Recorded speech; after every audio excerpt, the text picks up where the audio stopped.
Now, for today, I thought we'd start off over here, and I'm going to just put in a bit of some trees and some foliage, and probably have a little bit of greenery. There's going to be a driveway coming in here, put a bit of sky in, I guess. So I haven't really got anything planned as such. I just thought I'd just start somewhere and see where it takes me. See if we can put a little bit of life into it. You know, I feel pretty fortunate about living in this area. There's just so much history, and being semi-rural, I much prefer that than living in the cities and that.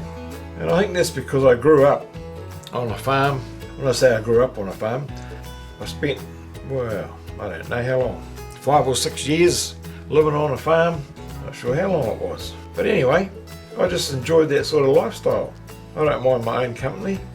I remember when we first moved out to the country, I was about 9 years old, and I'd never seen, you know, apart from, well, I don't even know if we had a TV. Yeah, I suppose we did. But I'd never seen, apart from pictures of any sort of animal, any cows or sheep or horses.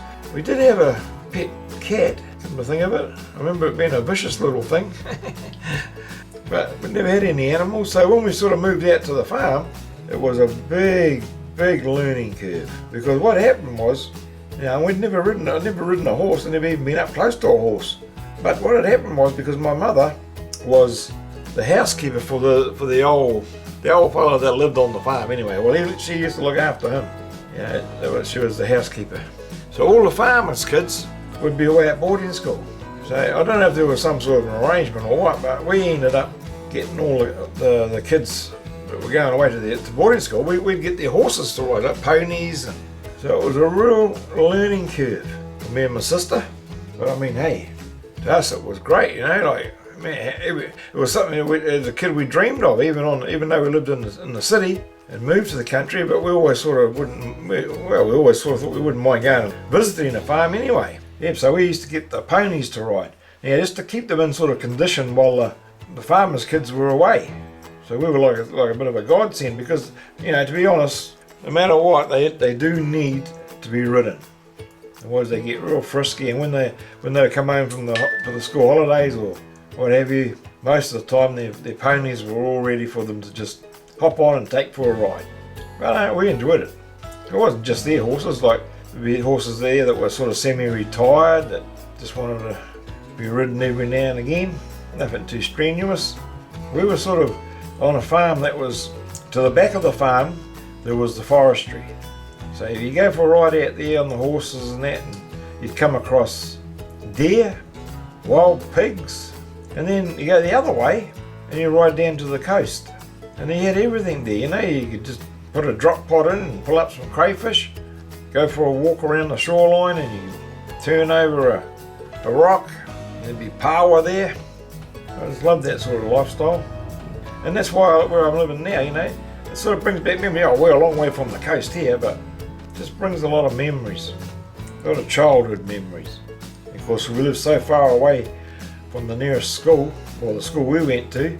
We'd have to catch the bus, and it'd be dark in the morning, it'd be dark when we got home. It was a long way. And of course the school bus was also the mail bus, so it used to drop off everyone's bread and milk and mail. So getting to and from school was a long day. And I was a bit of a sort of a restless sort of a kid, so I found it very difficult to sit still on the bus. Inevitably I was always getting myself into some sort of trouble. Not intentionally, but I don't know, couldn't sit still. I'm just blocking this in, I'm not putting any detail in. We'll come back to all that. When I'm blocking things in, it's just so I know where everything's going to go. And I mean, if I'm not happy with that, I'll just rub it out. But that tree was pretty important because it was there. I remember I drew it in the original drawing. And of course with trees look different no matter.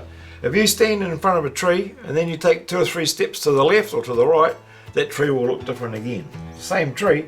So it's not so important, unless the tree's got something that really stands out, you just draw it as a tree.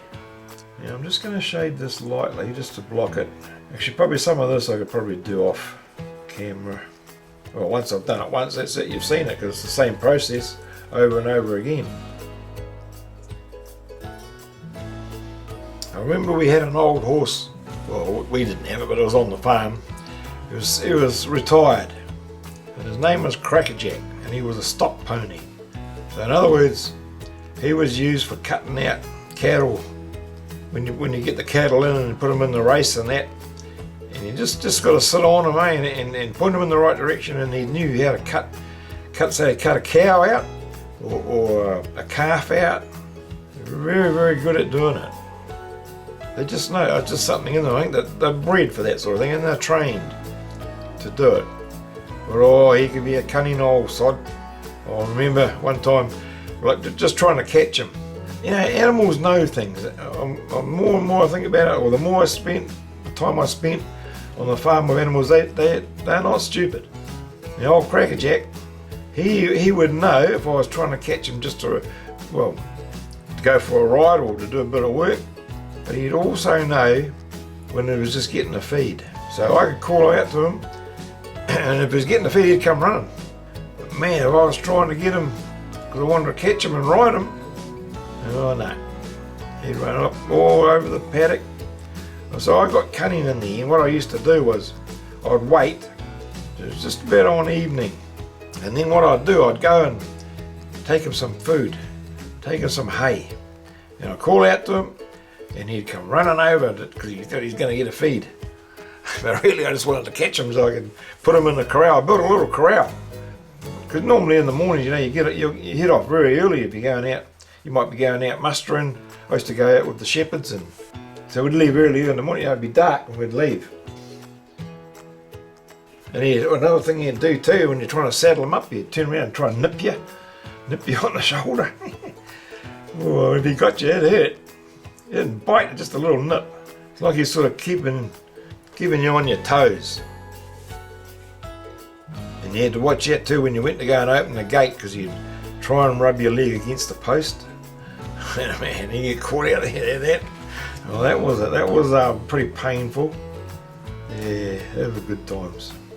I don't want to put too much detail in here. I just want to get it blocked in, and then we get a better idea of what we're going to do next. Well, once again, I think it's about that time where I stop talking, and depending on what part of the world you're in, grab a glass or a cup of your favourite drink, put your feet up, think about the wonderful weekend ahead, listen to the music, and we'll see you in a few minutes.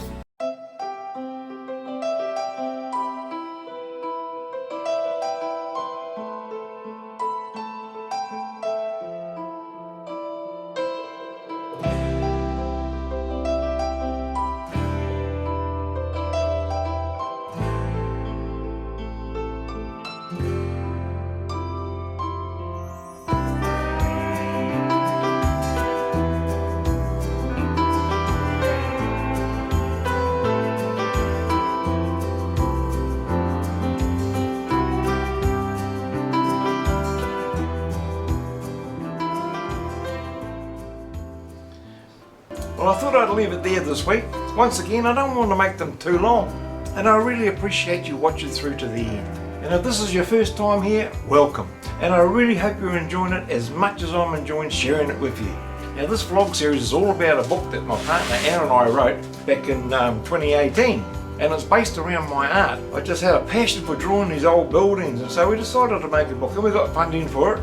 So this vlog series is really all about revisiting. So really all I wanted to do was just to go around and have a look, see what is there. So like I said, that's what this series has all been about. You know, and I really feel it's important that in some way these buildings are preserved, because once they're gone, and they will be gone, that's it, they'll be gone forever. So it's important to me that for the generations to come, that at least there's some sort of memory of them. And if you wanted to make a donation just to help me along with my channel, you could always buy me a coffee. I've left the link down there as well, and I really, really would appreciate it. Now, today's motivational or inspirational quote comes from Buddha. Very, very wise man. Success is not the key to happiness. Happiness is the key to success.